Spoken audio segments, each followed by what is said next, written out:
오늘 말씀은 요한복음 5장 30절에서 47절입니다.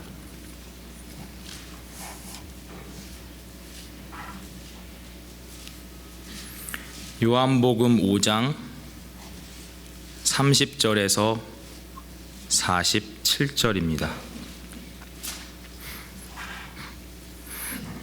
제가 한 절 읽고 여러분이 한 절 읽고 돌아가면서 읽겠습니다.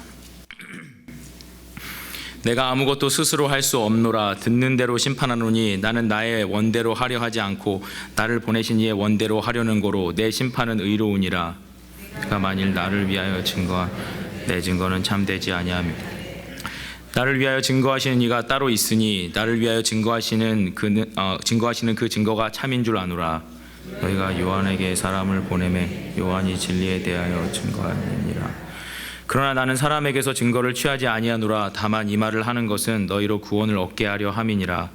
요한은 켜서 비치는 등불이라. 너희가 일시 그 빛에 즐거이 있기를 원하였거니와 내게는 요한의 증거보다 더 큰 증거가 있으니 아버지께서 내게 주사 이루게 하시는 역사 곧 나의 하는 그 역사가 아버지께서 나를 보내신 것을 나를 위하여 증거하는 것이요 또한 나를 보내신 아버지께서 친히 나를 위하여 증거하셨느니라. 너희는 아무 때에도 그 음성을 듣지 못하였고 그 형용을 보지 못하였으며 그 말씀이 너희 속에 거하지 아니하니 이는 그의 보내신 자를 믿지 아니함이니라. 너희가 성경에서 영생을 얻는 줄 생각하고 성경을 상고하거니와 이 성경이 곧 내게 대하여 증거하는 것이로. 그러나 너희가 영생을 얻기 위하여 내게 오기를 원하지 아니하는도다. 나는 사람에게 영광을 취하지 아니하노라. 다만 하나님을 사랑하는 것이 너희 속에 없음을 알았노라. 나는 내 아버지의 이름으로 왔음에 너희가 영접지 아니하나 만일 다른 사람이 자기 이름으로 오면 영접하리라. 너희가 서로 영광을 취하고 유일하신 하나님께로부터 오는 영광은 구하지 아니하니 어찌 나를 믿을 수 있느냐. 내가 너희를 아버지께 고소할까 생각지 말라. 너희를 고소하는 이가 있으니 곧 너희의 바라는 자 모세니라. 모세를 믿었다면 또 나를 믿었으리니 이는 그가 내게 대하여 기록하였음이라.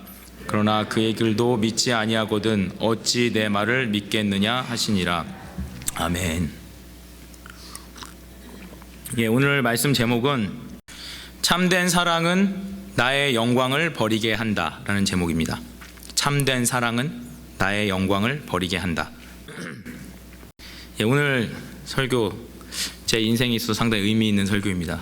왜냐하면 제가 풀타임 목사가 되고 처음으로 하는 설교이기 때문에 상당히 제 개인적으로는 여러분에게는 큰 의미가 없을지 모르지만 제 개인적으로는 이게 마음가짐이 되게 숙연해지고 갑자기 떨리네요. 풀타임이 되고 제가 이게 하나님이 은혜 부어주셔서 이렇게 또 안 목사님께서 사랑해 주셔서 풀타임 됐는데 풀타임 이렇게 하기로 결단하고 하니까 이렇게 정말 하나님이 더 많은 힘과 은혜를 부어주시는 것 같아요. 그래서 요즘에 너무 감사합니다.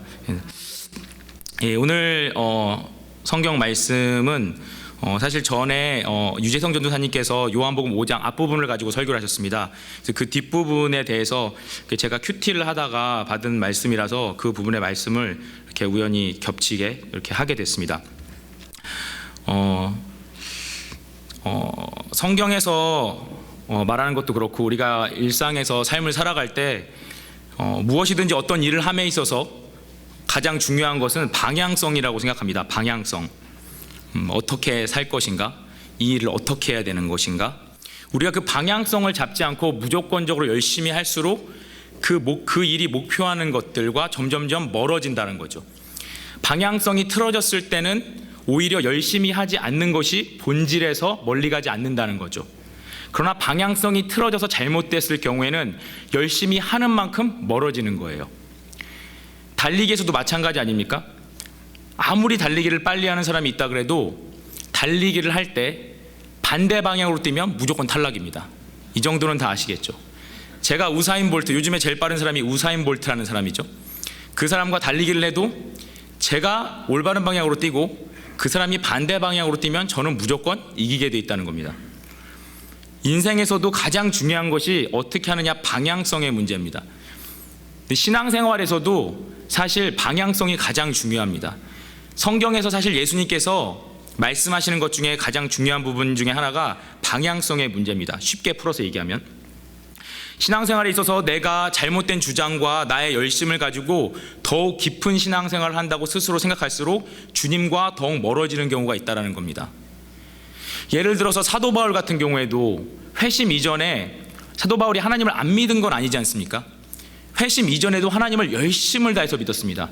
그런데 회심 전과 후의 차이를 따진다면 회심 전에는 자기 방식대로 최선을 다해서 신앙생활을 했어요.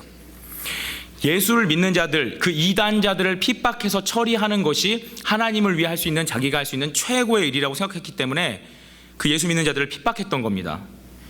방향성이 잘못됐기 때문에 열심히 하면 할수록 예수님, 하나님을 핍박하는 결과를 낳았다는 거죠.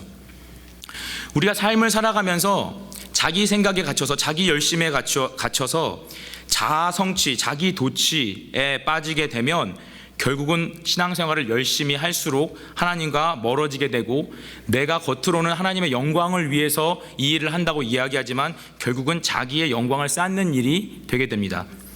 그래서 우리 신앙에 있어서의 방향성은 내가 무엇을 사람들에 보여지게 어떻게 할 것인가의 문제가 아니고, 내 내면 세계 안에, 내 이너 월드 안에, 이 마음 안에 어떤 일이 벌어지고 있는지를 계속해서 집중하는 것. 하나님과의 나의 릴레이션십이 내 마음 안에서 이루어지는데, 이 마음 안에서 계속 어떤 일이 이루어지는지를 집중하는 것이 우리가 가야 될 가장 중요한 방향성이라는 것입니다. 오늘 요한복음 5장에서 이전에 유재성 전도사님께서도 말씀을 잘 전해주셨는데, 예수님께서 유대인들의 안식일에 두 가지 법을 어기십니다.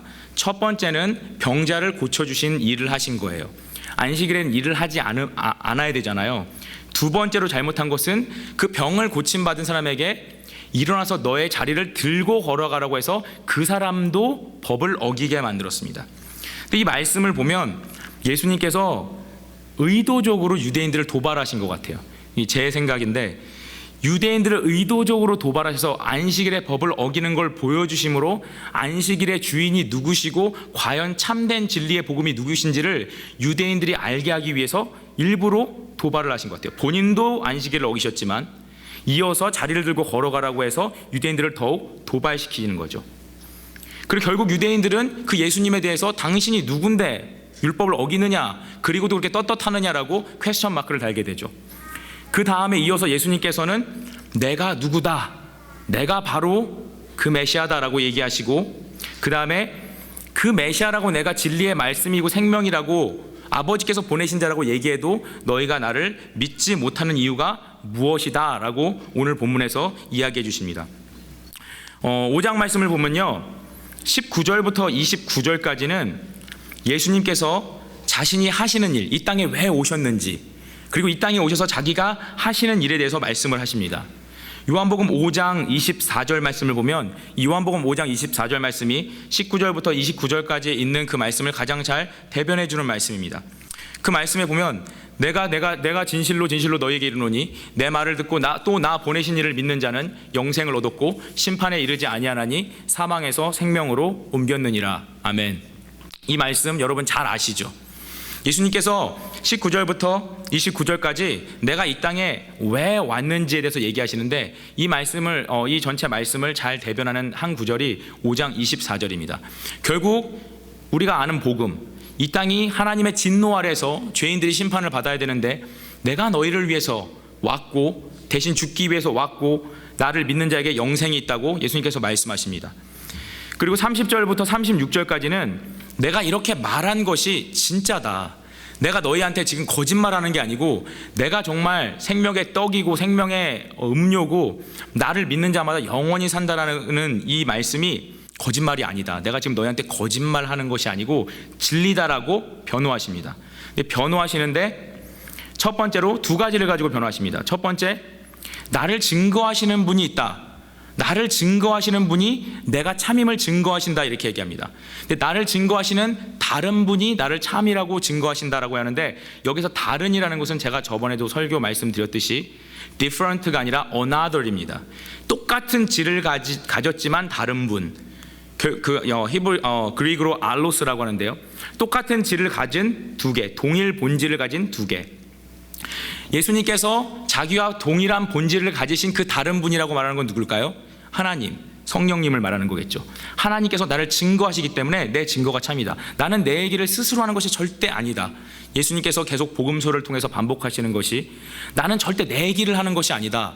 아버지께서 주신 말씀을 너에게 전하는 것이고 그것이 나의 메시지다라고 얘기하십니다.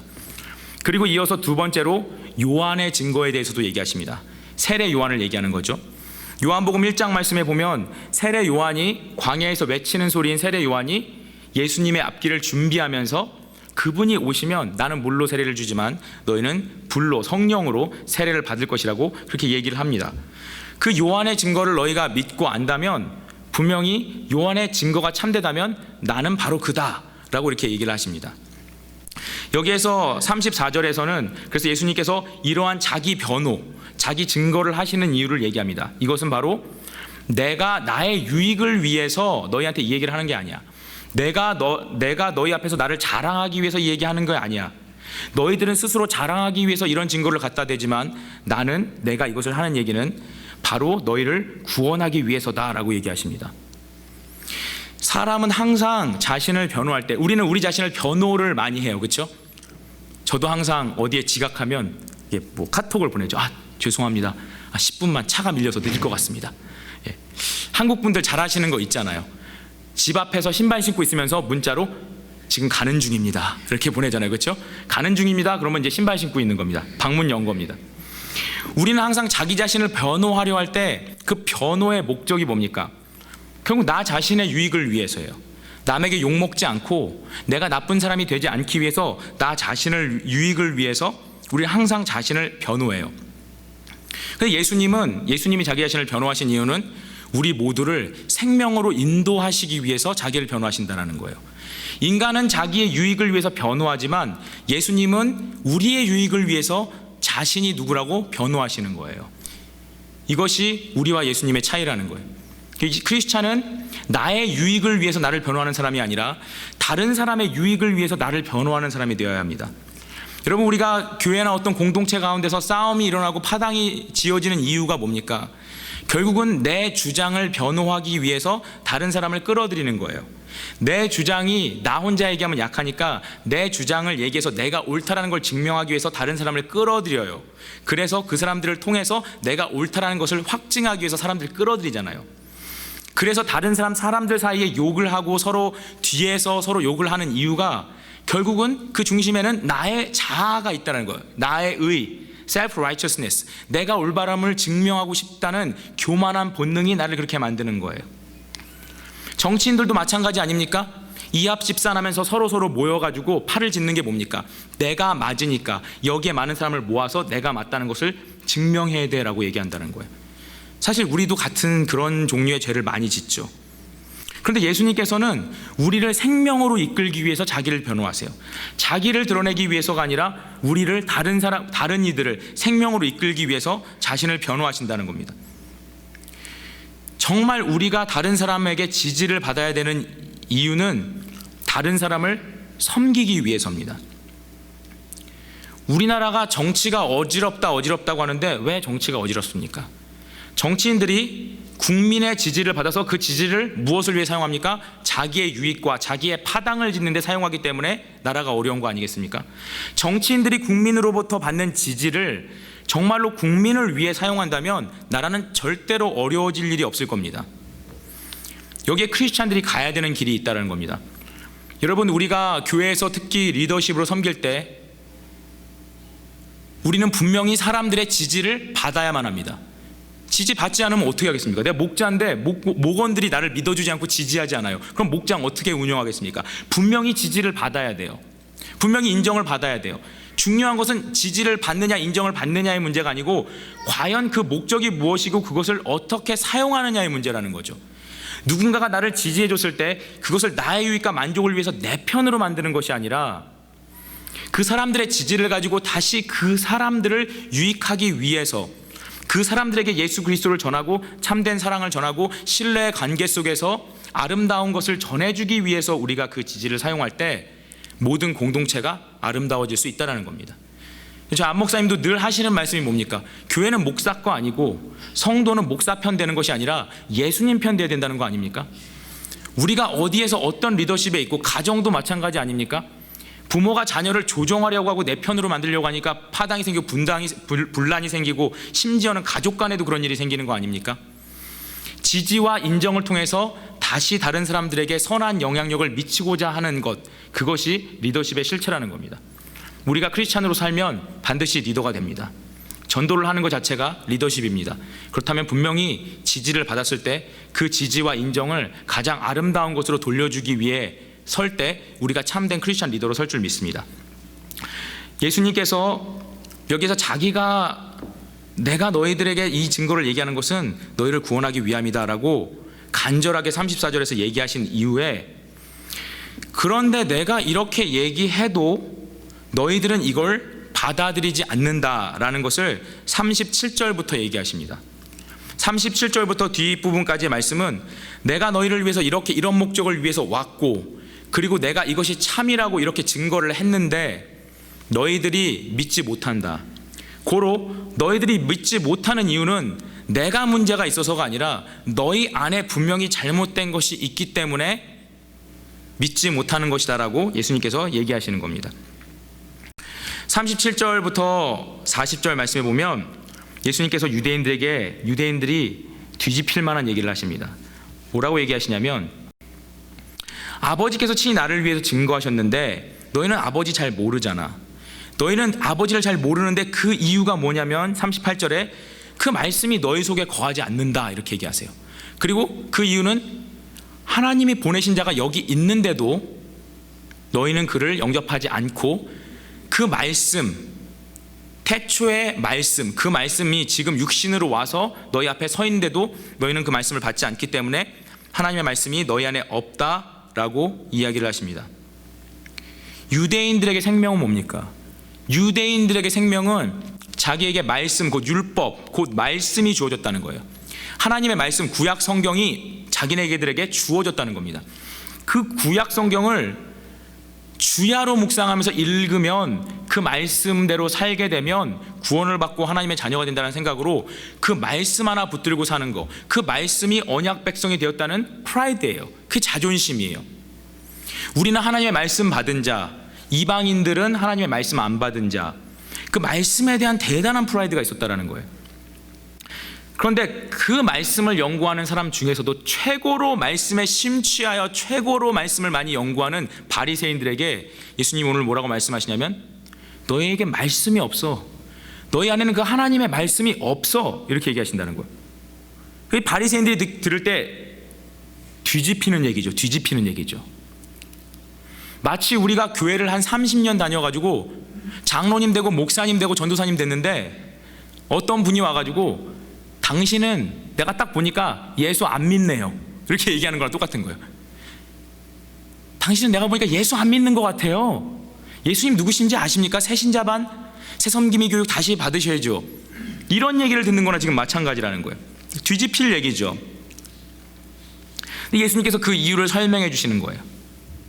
41절에서 나는 사람에게 영광을 취하지 않는다. 나는 너희가 나를 인정하지 않아도 상관없어. 왜? 나는 진리이기 때문에. 그러나 분명한 거 하나는 42절에서 하나님을 사랑하는 것이 너희 속에 없다. 너희가 하나님 안 사랑하는 거 난 그거 분명히 안다. 이렇게 얘기하세요.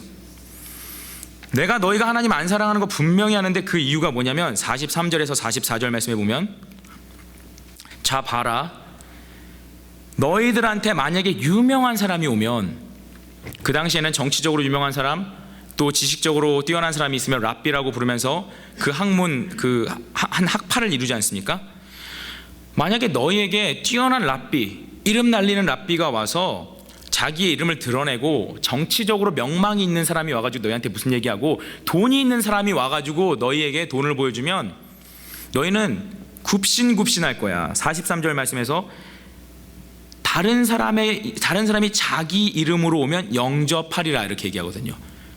나는 내 아버지 이름, 나는 내 이름 드러내지 않고 오직 아버지의 말씀을 전하러 왔는데 너희가 그러니까 나는 아주 하찮게 여기잖아. 그런데 너희가 만약 자기 이름을 드러내면서 대단한 명예, 대단한 지식, 대단한 돈, 부귀를 자랑하는 사람이 오면 너희는 반기면서 굽신굽신 되잖아.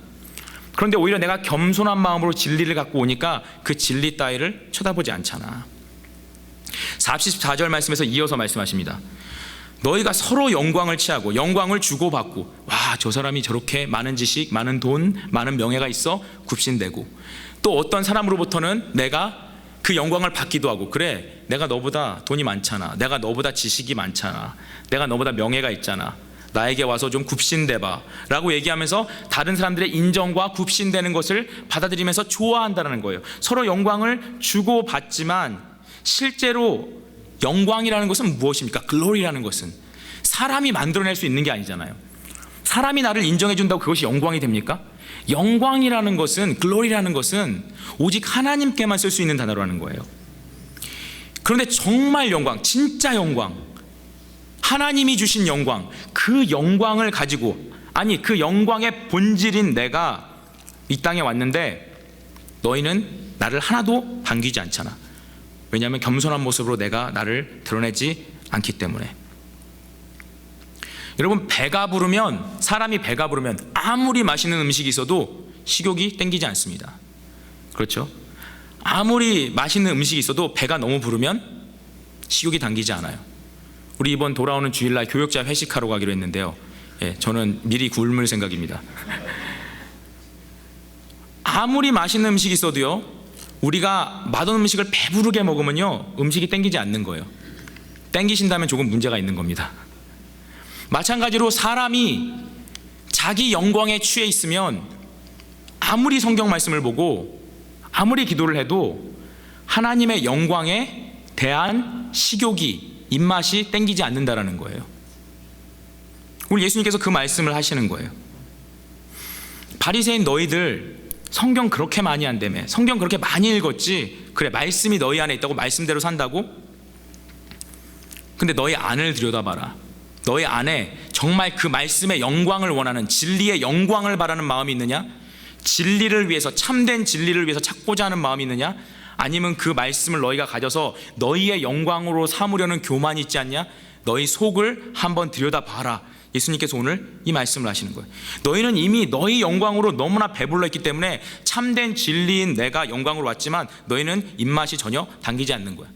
내가 생명의 빵으로, 생명의 음료로 너에게 왔지만 너희는 이미 너희 자신의 영광에 취해 있기 때문에, 너무 배불러 있기 때문에 전혀 나의 영광이, 입맛이 당기지 않는 거야 라고 오늘 말씀하시는 거예요. 여러분, 우리가 신앙생활할 때 우리의 문제는 무엇입니까? 저의 문제는 무엇입니까? 바로 우리 안에 있는 심령의 문제라는 거예요. 우리가 무엇을 하고의 문제는 둘째, 그거는 중요하지 않습니다. 왜? 우리의 심령이 정말 주님을 갈망하면 우리는 행동하게 돼 있거든요. 신앙이라는 것은 철저하게 내면 세계에 집중하는 겁니다. 내면 세계. 우리가 아무리 많은 것을 할지라도 우리 내면 세계에 주님을 향한 갈망이 없으면 그건 거짓이라는 거죠. 심령의 문제. 여러분, 우리는 사람들에게 전도하다 보면요, 항상 그런 질문을 해요. 내가 왜 그렇게 죄인입니까? 사람들은 심령의 문제에 대해서 별로 중요하게 생각하지 않고 죄인이라는 개념을 법적인 개념으로 생각해서 내가 형무소 갔다 온 적 없고 남에게 심한 피해 준 적 없는데 내가 왜 죄인입니까? 라고 얘기한다는 겁니다. 그러나 예수님께서 분명히 뭐라고 말씀하셨습니까? 너희가 미워하면 바로 살인하는 것이다. 왜입니까? 미움이라는 어떤 죄가 우리 안에 있는, 미움이라는 죄가 우리 안에 있는데 이것이 상황과 기회만 만나게 되면 얼마든지 살인이 일어난다는 거예요. 전능하신 하나님은 그것을 보시는 거예요. 우리 안에 미움이란 죄가 있는데 우리는 그 미움 가지고 남 때린 적 없어요. 그러면 죄가 아니라고 생각해요. 그런데 내가 가지고 있는 그 미움이 전능하신 하나님, 시간과 공간을 초월해서 보시는 그 하나님의 눈에 어떤 상황과 어떤 조건을 만나게 되면 이 미움이란 것이 사람을 100명, 1000명도 죽이고 남을 죄라는 것을 하나님은 보시는 거예요. 그래서 미워하는 것이 살인한 것과 똑같다고 예수님께서는 단호히 얘기를 하고 있다는 겁니다. 우리가 우리의 영광에 취해서 우리가 스스로를 바라보면서 내가 괜찮게 믿고 있지라는 생각을 할 때 우리의 신앙은 이미 끝난 겁니다. 저도 저 자신을 보면서 그게 너무너무 무서운 것 같아요. 제가 목사기 때문에 설교를 하고 말씀을 전하고 또는 다른 사람들을 위로하고 권면했을 때 그분들이 은혜를 받고 변화되면 그게 나의 모습인 줄 알고, 내가 그래도 괜찮은 목사구나, 내가 괜찮은 신앙인이구나 라고 생각을 해요. 그 마음이 들어올 때 마음이 뿌듯함과 동시에 어떤 일이 발생하냐면 간절함이 사라져요. 간절함. 하나님 앞에 간절함이 사라져요. 왜? 나는 괜찮은 인간이니까. 나는 괜찮은 인간이기 때문에 간절하게 믿을 필요도 없고 또 그렇게 믿지도 못하고 하나님의 것에 전혀 하나님의 영적인 것들에 식욕이 당기지 않아요. 그런데 실제로는 무엇입니까? 실제로는 내가 잘하고 있는 겁니까? 그게 아니고 내 생각의 밑바닥에는 이미 내 영광으로 배가 불러지기 시작하는 거예요. 그래서 우리가 신앙생활의 방향성을 행위와 겉모습으로 잡기 시작할 때 우리는 이미 하나님의 영광을 방해하기 시작한다는 거예요. 여러분, 유대인을 보십시오. 유대인들이 얼마나 하나님 열심히 믿었던 사람들입니까? 그러나 그들의 방향성이 심령이 아니고 그들의 마음 중심이 아니고 겉으로 드러나는 것들에 집중하기 시작했을 때 예수님을 죽이고 하나님의 일에 반대되는 행동을 했다는 거예요. 여러분, 우리가 신앙생활을 하면서 반드시 기억해야 되는 것이 무엇입니까? 우리는 철저히 자기중심적이라는 겁니다. 인간이 죄인이라는 것은 철저히 자기중심적이라는 거예요. 어떻게 다른 방법으로 설명할 수 없어요. 우리는 철저히 자기중심적입니다. 이걸 기억하셔야 돼요. 그리고 내 중심, 내가 원하는 곳에서 하나님의 뜻이 비켜나가면 하나님의 뜻을 반드시 죽여버릴 인간이라는 겁니다. 하나님의 뜻이 무엇이든 간에 내 뜻과 맞지 않으면 반드시 하나님의 뜻을 없애버리는 것이 우리라는 거예요. 그걸 기억하고 하는 것이, 시작하는 것이 신앙생활의 기초라는 겁니다. 여러분, 우리는 너무나 철저히 자기중심적이에요. 저 자신을 봐도 너무너무 자기중심적이에요. 저는 설교를 할 때 저한테 그렇게 물어봅니다. 저는 목회자로서 설교를 잘하고 싶어요. 당연히 설교 듣고 은혜 받는 성도들이 있길 원하고 그렇게 은혜 받았다고 이야기해 주는 것이 듣기 나쁘지 않습니다. 근데 저는 제 자신에게 물어봅니다. 왜 내가 설교를 잘하려고 하는가? 내가 설교를 잘하려고 하는 것이 인정받기 위해서라면 인정받기 위한 부분들이 분명히 있어요. 인간이기 때문에. 그 부분을 죽여내지 못하면 저는 절대로 훌륭한 목회자가 될 수 없을 겁니다. 또는 제가 설교를 매끈하게 하고 싶은 유혹이 있어요.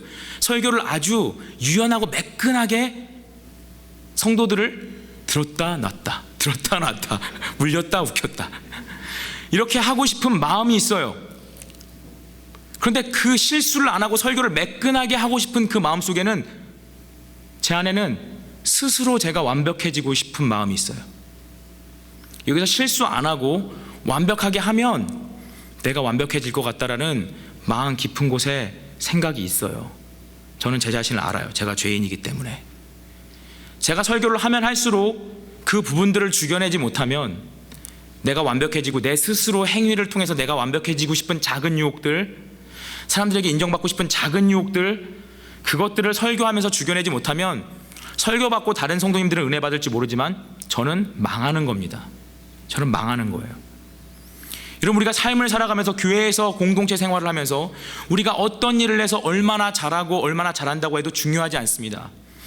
우리 안에 나의 영광을 포기하고 주님의 사랑에 대한 목마름이 없다면 우린 실패한 겁니다. 우린 이미 실패한 겁니다. 우리는 자신의 행동을 신앙의 기준으로 삼아서는 절대로 안 됩니다. 문제는 우리 심령의 문제입니다. 대학교 학생들이 저에게 그런 질문을 많이 합니다. 목사님, 술은 몇 잔까지 먹어야 되나요? 이런 질문을 합니다. 2잔 먹으면 천국 가고 3잔 먹으면 약간 기울다가 4잔째는 지옥에 떨어지나요? 뭐 이런 질문들. 술은 몇 잔 먹어야 되나요? 남들을 얼마만큼 도와야 되나요? 기도와 예배는 얼마만큼 해야 되나요? 저는 그런 질문할 때 항상 얘기해요. 그 질문 자체가 좀 틀린 것 같다. 왜냐하면 하나님과 우리의 관계는 사랑이기 때문에 선을 그을 수가 없거든. 하나님과의 우리의 관계는 내면 세계에서 일어나는 놀라운 사랑이기 때문에 선을 그을 수가 없어. 네가 선을 그으려 하면 이미 그건 사랑이 아니야. 이미 네가 선을 그으려 하면 선을 그으려 하는 것 자체가 이미 하나님과 멀어졌다는 증거야. 그 선은 하나님께서 그어주실 거야. 알아서 정해주실 거야. 중요한 건 네가 그 선을 그어서는 안 된단다. 저는 그렇게 얘기합니다. 사실 이 말을 하면서도 저 많이 찔립니다. 저 하나님 할 때 선 많이 긋거든요. 신명기 6장 5절에서는 너는 마음을 다하고 뜻을 다하고 힘을 다하여 내 하나님 여호와를 사랑하라고. 예수님은 여기에다가 목숨까지 다해서 하나님을 사랑하라고 합니다. 여러분, 우리의 마음이 없으면 우리의 신앙은 거짓입니다. 이거 너무나 우리 잘 아는 거잖아요.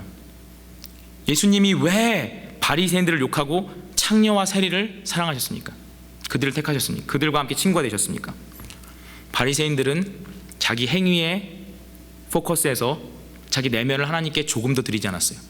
그러나 세리와 창녀들은 너무너무 자기들이 비천하고 바닥인 생활을 살았기 때문에 하나님 앞에 그 걸레와 같은 마음이지만 드리고자 하는 겸손한 마음이 있었다는 거예요. 그때 하나님의 사람이 되었다는 겁니다. 아무리 잘해도 마음이 없으면 거짓입니다. 아무리 무엇을 해도. 여러분, 사랑이 무엇입니까? 사랑을 뭐 이것저것 정의할 수 있겠지만 뭐 눈물의 씨앗 이런 거 교회에서는 하면 안 되는 정의인데 그런 것들로 얘기할 수 있겠지만 저는 사랑은 끊임없는 추구함이라고 생각합니다. 공부를 정말 사랑하면 지식에 대해서 끊임없이 추구합니다. 연애를 할 때 그 사람을 정말 사랑하면 그 사람을 기쁘게 해주려고 끊임없는 생각으로 추구합니다. 신앙은 무엇입니까? 하나님을 향한 사랑입니다. 하나님을 향한 사랑이라는 것은 무엇입니까? 우리가 교회 와서 그냥 봉사 많이 하는 건 아닙니다. 우리의 모습이 어떻든지 간에 매일매일 주님을 끊임없이 추구하는 거예요. 끊임없이 추구하다가 어느 순간 선을 그으려 하면 우리는 이미 그때 사랑이 식어진 것입니다. 주님의 사랑을 향해서 날마다 입맛이 당기는 사람, 세상의 것을 먹어가지고 내 영광을 다 먹어서 배가 불러서 더 이상 소화시킬 능력이 없는 인간이 아니라 세상의 것을 먹지 않고 내 영광을 먹지 않았기 때문에 예수의 피와 살에 항상 목이 마르고 배가 고픈 사람, 항상 하나님 앞에 배가 고픈 사람. 마태복음 5장 3절에 보면 심령이 가난한 자, 이거 전에 안 목사님께서 설교하셨는데 심령이 가난한 자는 복이 있나니, 여기서 심령이 가난하다 할 때 그 가난이라는 용어는 푸토코스, 이 푸토코스라는 것은 아주 절대적인 빈곤, 남들이 구원해 줄 수 없는 절대적인 빈곤을 얘기한다고 했습니다. 심령이 가난한 자, 마음이 절대적 빈곤, 세상 것 아무것도 먹지 않고 내 영광 아무것도 먹지 않아서 오직 예수님만 먹기 위해서 목마르고 배고픈 사람, 그 사람이 바로 천국이 그 사람의 것이라고 했습니다. 여러분, 우리가 교회에 오래 있다고 하나님의 영광을 추구하는 게 아닙니다. 우리가 심지어는 예배를 드리러 앉아 있다고 해서 성경 말씀을 많이 읽는다고 해서, 일단 읽지 말라는 말씀 아니고요, 많이 읽으셔야 됩니다. 그런데 방향성의 문제라는 거예요. 여러분, 우리가 왜 성경을 많이 읽고 왜 이제 우리 교회에서 큐티도 하는데 왜 큐티해야 되고 왜 기도해야 됩니까? 바로 우리 마음에 하나님을 향한 갈망을 일으키기 위해서, 우리 가운데 내가 죄인이라는 회개의 심령을 일으키고 주님 없이는 살 수 없다라는 그 마음을, 우리가 그 사랑의 끊임없는 추구를 이어가기 위해서 그런 행동들이 필요하다는 겁니다. 그러나 그 행동들이 나의 만족과 나의 정서적 만족을 위해서 이어간다면 아무 소용도 없다라는 거예요. 정말 저와 여러분이 예수님의 십자가 붙들고 우리의 죄 때문에, 우리의 추한 죄 때문에 너무 괴로워서 주님을 만나지 않고는 하루도 살 수 없는 모든 성도가 됐으면 좋겠습니다. 제가 이런 설교를 하면서 저도 부끄럽습니다. 정말 제 자신을 볼 때 저는 사실 제 영광에 너무 많이 취해 있어요. 저도 그 자신을 알고 있어요. 그렇기 때문에 너무 이 말씀을 드리기가 사실 부끄러워요. 그렇지만 주님께서는 이런 우리를 품어주시잖아요. 이런 우리를 품어주시는 주님의 사랑에 감격해서 우리는 또 주님 앞에 그 사랑에 감격해서 나아가야 된다는 겁니다. 사랑에 대한 갈망, 여러분, 사랑에 대한 갈망이 없으면, 사랑에 대한 갈망이 있으면 그 속에는 내가 없어요. 저는 되게 좋아하는 찬양 중에 하나 있는데, 옛날 찬양 중에서 빛이 없어도 환하게 다가오시는 주 예수 나의 당신이요, 이 찬양 참 좋아합니다. 2절 말씀에 보면 나는 있어도 당신이 옆에 계시면, 옆에 없으면 나는 없습니다. 내가 없어도 당신이 옆에 계시면 나는 있습니다. 여러분, 우리가 주님을 사랑할 때 정말 사랑하는 마음을 가지고 주님을 갈망하고 예수 그리스도의 성품을 닮아가고자 하고 주님을 향해서 배가 고플 때 나는 없어요. 그 사랑으로 갈망할 때 나는 없다고요. 여러분, 그렇잖아요. 부부간에도 정말 사랑하면 아내가 남편이 부탁하는 부탁이 별로 어렵질 않아요. 왜? 사랑 안에는 내가 없거든요. 사랑 안에는 내 영광이 없거든요. 사랑 안에는 내 영광이 없기 때문에 희생이 아니에요. 그런데 사랑이 식어질 때 나에게 희생을 요구하면 그게 너무너무 힘들어요. 왜 그렇습니까? 이미 내가 있기 때문에. 내가 있잖아요. 사랑이 없으면 내가 있는 거예요. 어떤 사람과 관계를 할 때 그 사람을 정말 사랑하면 아무것도 어려운 일이 없어요. 내가 없으니까. 그런데 어떤 사람과 관계할 때 내가 그 사람을 사랑하지 않기 시작하면 내가 있기 때문에 그 사람의 요구를 들어줄 수가 없어요. 내가 있기 때문에. 사랑에 대한 갈망 속에는 내가 없다라는 거예요. 여러분, 우리가 주님을 정말 사랑할 때 남들이 보기엔 정말 어려운 일들 할 수 있다는 거예요.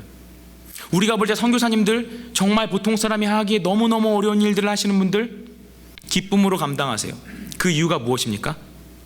주님을 사랑하기 때문에 내가 없거든요. 내가 없기 때문에 그게 어렵지 않은 거예요. 그래서 자기를 부인하라는 자기 부인이라는 것은 불교에서처럼 머리 깎고 우리가 스스로를 때려가지고 고행을 통해서 자기를 바꿔가는 것이 아니라 주님을 사랑하기 위해서 목마름으로 최선을 다하면 그 사랑의 갈망 속에는 내가 없어져요. 내가 없어지면 자유해져요. 두려움이 사라지고 기쁨이 넘쳐요. 그러면 주님이 주시는 십자가 능히 질 수 있습니다.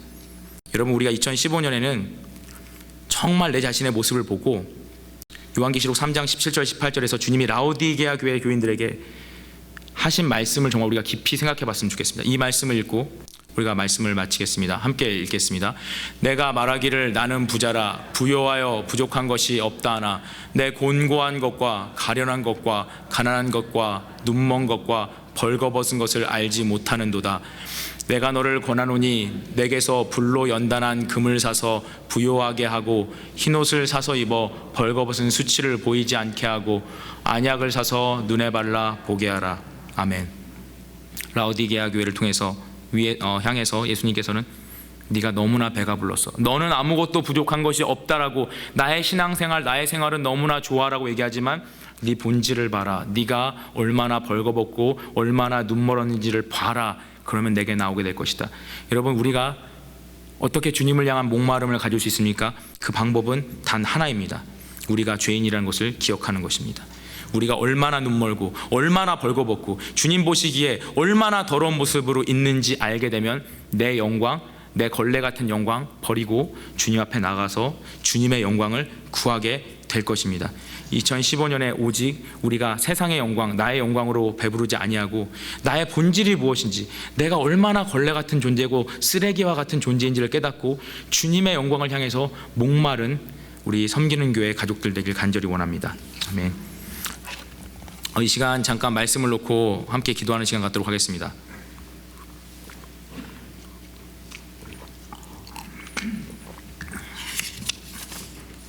우리 말씀을 놓고 기도할 때 참 목회자로서 제가 정말 회개를 많이 한다고 생각합니다.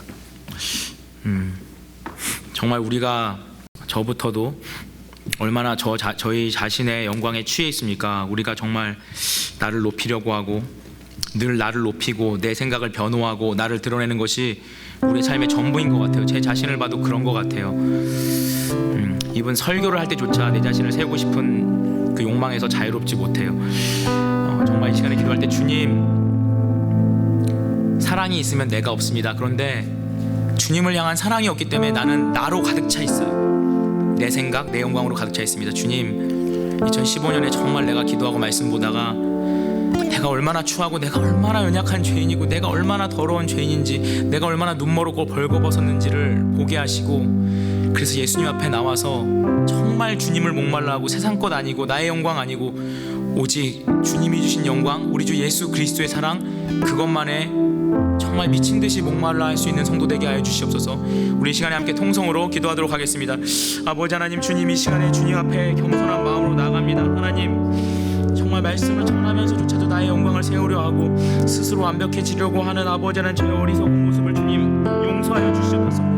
아버지 하나님, 아직도 저의 영광에서 자유롭지 못하고 내 영광에서 자유롭지 못하니까 자꾸 두려움이 생기고 아버지 하나님 아픔이 생기고 형제와 자매를 사랑하지 못하고 늘 내 자신이 살아 움직이는 내 모습을 보게 됩니다. 주님, 사랑에는 내가 없습니다. 예수님은 이 땅에 오셔서 자기를 버리시고 자기를 온전히 버리셔서 자기를 죽이시고 아버지 우리에게 사랑이 무엇인지를 보여주셨습니다. 주님, 저는 예수님 따라간다고 하면서도 늘 나의 영광이 중요하고 내 자신을 세우는 게 중요하고 내 자신을 변호하는 것이 중요하고 사람들 앞에서 나를 드러내고 영광을 주고받는 것이 중요합니다. 아버지 하나님, 그러나 그러나 주님, 그렇기 때문에 예수님 알지 못하고, 그렇기 때문에 진리의 아버지 하나님 말씀 가운데 온전히 거하지 못합니다. 주님, 저를 용서하여 주시옵소서. 아버지 하나님, 날마다의 삶 속에서 주님 앞에 내가 얼마나 더러운 죄인지 기억하게 도와주시고, 주님 앞에 나가서 주님, 정말 오직 예수님 주님만을 먹기를 원하고 주님만을 마시기를 원합니다. 생명의 물이신 예수님, 생명의 빵이신 예수님, 주님 주님만을 원합니다. 주님, 선이 없고 선을 그을 수 없는 갈망, 주님을 향한 갈망, 도저히 선을 그을 수 없는 주님을 향한 열망.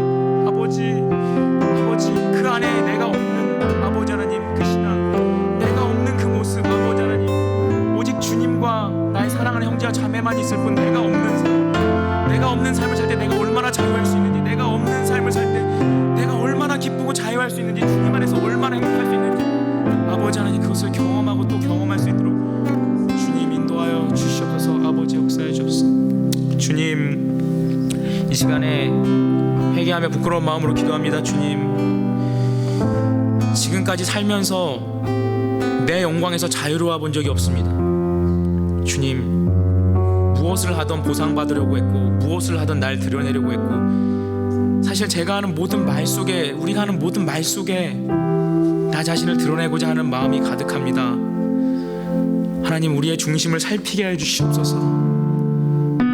주님, 정말 예수 그리스도 앞에서, 하나님 앞에서 우리가 얼마나 벌거벗은 자인지를 보게 하시고, 예수님이 주신 그 옷으로 입지 아니하고 예수님이 주신 안약을 바르지 아니하면 우린 볼 수도, 아버지 하나님, 부끄러움에서 자유할 수 없는 수치스러운 인생이라는 걸 알게 하시고, 오직 예수님, 나를 위해 십자가 지신 예수님, 나를 천국으로 인도하신 그 예수님, 하나님의 영광의 본체이신 예수님, 그 예수님만을 갈망하게 도와주시옵소서.